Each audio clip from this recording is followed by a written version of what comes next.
सम्मानित मंच, जनप्रतिनिधिगण, स्थानीय विद्यालय परिवार, यहाँ पधारे हुए समस्त ग्रामीण जन और छात्र छात्राएं, सबसे पहले तो शिक्षक दिवस के अवसर पर एक शिक्षा के मंदिर में स्वयं को पाकर खुद को मैं बहुत गौरवान्वित और अच्छा महसूस कर रहा हूँ कि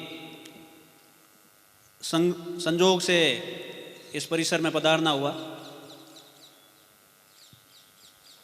शिक्षक जो है इस देश की नींव है। कई लोग कहते हैं कि राष्ट्र रूपी जो भवन है उसके पिलर हैं, मैं तो कहूँगा कि नींव है, क्योंकि जो भी भावी नागरिक है उनको मांझने का जो कार्य है, उनको तैयार करने का जो काम है, वो शिक्षकों के पास है। और यही एक ऐसा पैसा है जो सदियों से अच्छा माना जाता रहा है और आगे भी भविष्य में आशा करता हूँ कि हमेशा ये सर्वोपरि रहेगा। सबसे पवित्र जो कार्य है, सबसे जो पवित्र पेशा है, वो ये रहेगा। शिक्षक दिवस के अवसर पर ज्ञानी शिक्षक जन यहाँ विराजमान हैं, तो ज़्यादा तो मैं कुछ नहीं कहूँगा, लेकिन छात्र छात्राओं के लिए कुछ बेसिक्स जो चीज़ें हैं, जो सामान्य चीज़ें हैं, वो आजकल हर तरफ ऑनलाइन शिक्षा का प्रसार प्रचार चल रहा है। घरों में भी mobile phones, televisions, computers, internet बहुत सर्वसुलभ है, यानी बहुत इजी गोइंग हो गए हैं। ये चीज़ें जब शुरू में आई थी तो लोगों के पास नहीं थी।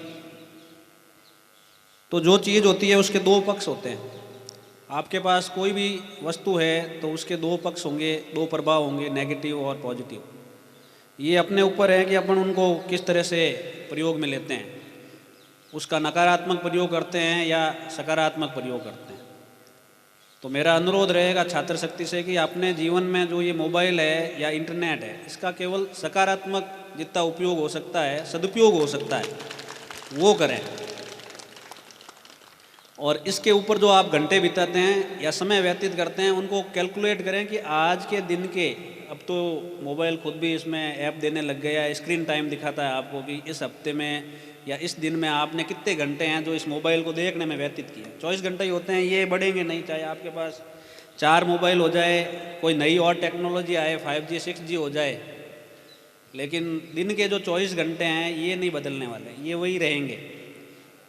और उसकी जो महत्ता है समय की, समय सबसे बड़ा गुरु होता है और उसकी अपनी अलग महत्ता है, तो वो कभी ख़त्म नहीं होगी। तो 24 घंटे में से आप उसको कितने घंटे दे रहे हैं और उन घंटों में से कितने यूजफुल घंटे दे, उनका आपके जहन में हमेशा ये होना चाहिए, मस्तिष्क में ये होना चाहिए कि मैंने उसका कितना सदुपयोग कर लिया। तो केवल सदुपयोग के लिए जहाँ तक आपको पढ़ना है, कोई चीज़ ढूंढनी है, इजी एक्सेस है, बहुत अच्छा माध्यम है कि आपको कोई विषय नहीं आ रहा है, कोई टॉपिक नहीं आ रहा है, उससे संबंधित बहुत सारे वीडियोज हैं, थ्योरीज भी मिल जाएगी आपको। आराम से आप उनको देखें और देखने के बाद उसको रख दें।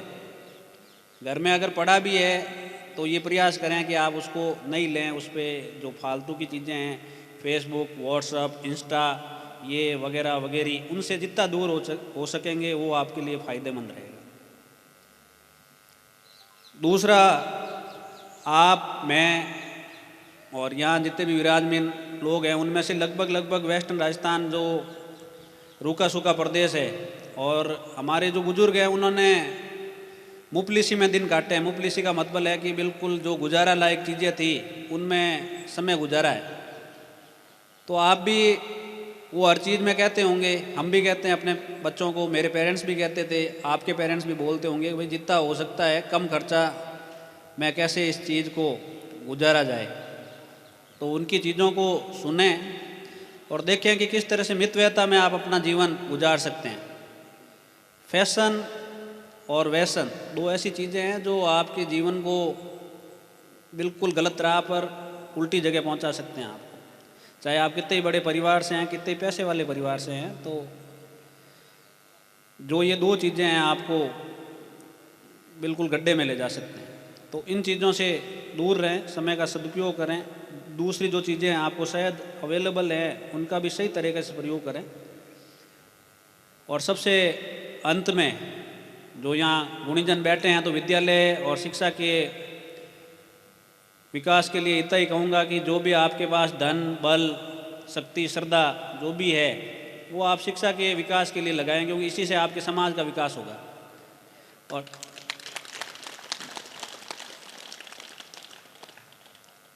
कहा भी गया है कि तरवर फल न खात है सरवर पीत न पानी, और परहित और पर काज ने संपत्ति सजे सुजान। यानी जो संपत्ति है सुजान व्यक्ति के पास ही शोभा क्यों पाती है, क्योंकि वो हमेशा उसका संचय इसलिए करता है दूसरों के काम और दूसरों के भले के लिए।